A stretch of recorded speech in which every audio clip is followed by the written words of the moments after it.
வங்கக்கடலில் நிலவி வரும் ஆழ்ந்த காற்றழுத்த தாழ்வு மண்டலம் சற்று வேகமாக நகரும் நிலையில் இன்று புயலாக மாறும் என வானிலை ஆய்வு மையம் கணித்துள்ளது. வங்கக்கடலின் தென்மேற்கு பகுதியில் ஆழ்ந்த காற்றழுத்த தாழ்வு மண்டலம் நிலவி வருகிறது. நேற்றிரவு 11:30 மணி நிலவரப்படி இலங்கையின் திரிகோணமலையிலிருந்து 190 கிலோமீட்டர் தொலைவில் மையம் கொண்டிருந்ததாக வானிலை ஆய்வு மையம் தெரிவித்துள்ளது. மேலும் நாகையிலிருந்து 470 கிலோமீட்டர் தொலைவிலும், சென்னையிலிருந்து தெற்கு தென்கிழக்கே 670 கிலோமீட்டர் தொலைவிலும் மையம் கொண்டிருந்ததாக வானிலை மையம் தெரிவித்துள்ளது. நேற்று காலையில் குறைவான வேகத்தில் நகர்ந்த காற்றழுத்த தாழ்வு மண்டலம் தற்போது மணிக்கு 10 கிலோமீட்டர் வேகத்தில் நகர்ந்து வருகிறது. இது வடக்கு வடமேற்கு திசையில் நகர்ந்து இன்று புயலாக வலுப்பெறும் என்று வானிலை மையம் கணித்துள்ளது. இதற்கு பெங்கால் என பெயரிடப்பட்டிருக்கிறது. அடுத்த 2 நாட்களில் இலங்கை கடலோர பகுதியையொட்டி நகர்ந்து தமிழ்நாடு கடலோர பகுதியை நோக்கி வரும் என்றும் கணிக்கப்பட்டுள்ளது.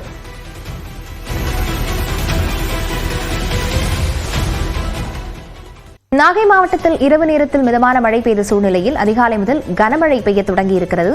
இதுகுறித்த விவரங்களுடன் செய்தியாளர் செல்வகுமார் இணைந்திருக்கிறார். செல்வகுமார், நாகை மாவட்டத்தை பொறுத்தவரையில் எந்தெந்த பகுதிகளில் மழை அதிகமாக இருக்கிறது?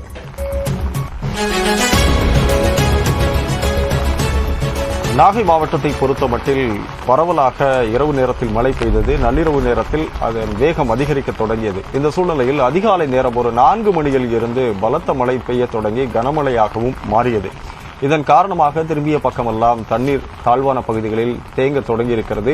நேற்று மதியத்தில் இருந்தே பெய்த மழை கனமழையாகத்தான் இருக்கிறது. டெல்டா மாவட்டங்களை எடுத்துக்கொண்டால் குறிப்பாக நாகப்பட்டினம் மாவட்டத்தில் மழையின் அளவு அதிகமாக இருக்கிறது. நாகப்பட்டினம் மற்றும் வேளாங்கண்ணி பகுதிகளில் மட்டும் இதுவரை 16 சென்டிமீட்டர் மழை பதிவாகியிருப்பதாக வானிலை ஆய்வு மையம் தெரிவித்திருக்கிறது. கோடியக்கரையில் அதிகபட்சமாக 17 சென்டிமீட்டர் மழை பதிவாகியிருக்கிறது. இதன் காரணமாக சுனாமி குடியிருப்பு வேளாங்கண்ணியில் உள்ள சுனாமி குடியிருப்புகளில் சுமார் 150க்கும் மேற்பட்ட வீடுகளை சுற்றி தண்ணீர் தேங்கி நிற்கிறது. அதேபோல நாகூர் பகுதியில் கோமதி காலனி என்ற இடத்தில் வீட்டுக்குள்ளேயே 2 அடிக்கு மேல் தண்ணீர் தேங்கி இருப்பதால் அங்கு இருக்கக்கூடிய மக்கள் இயல்பு வாழ்க்கை பெரிதும் பாதிக்கப்பட்டிருக்கிறது. அவர்கள் அனைவரும் பத்திரமாக தற்போது அருகில் உள்ள அரசு பள்ளியில் தங்க வைக்கப்பட்டு அவர்களுக்கு உணவு வழங்கப்பட்டு வருகிறது.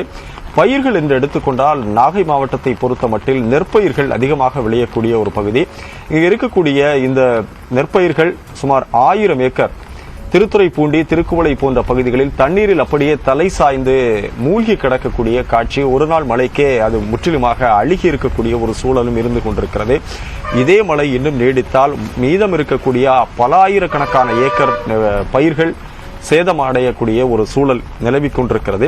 அது மட்டுமல்லாமல் ஒரு கிழக்கு கடற்கரை சாலை சென்னையில் இருந்து கன்னியாகுமரி செல்லக்கூடிய அந்த சாலையை எடுத்துக்கொண்டால் நாகை மாவட்டத்தில் இருந்து வேளாங்கண்ணி வழியாக கன்னியாகுமரி செல்லக்கூடிய வாகனங்கள் பெரிதும் பாதிக்கப்படுகின்றன. வேகமாக செல்ல முடியாத ஒரு சூழலும் இருந்து கொண்டிருக்கிறது. பேரிடர் மீட்புப் படை, தேசிய மீட்புப் படை, மாநில மீட்புப் படை, காவல்துறை, தீயணைப்பு மற்றும் மீட்புத் துறையினரும் தயார் நிலையில் வைக்கப்பட்டிருக்கிறார்கள். பள்ளி கல்லூரிகளுக்கு விடுமுறை அளிக்கப்பட்டாலும் கூட அலுவலகங்களுக்கு செல்வோர், மற்ற வேலைகளுக்கு செல்வோரினுடைய இயல்பு வாழ்க்கை பெரிதும் பாதிக்கப்பட்டிருக்கிறது. லாவண்யா, விவரங்களுக்கு நன்றி செல்வகுமார்.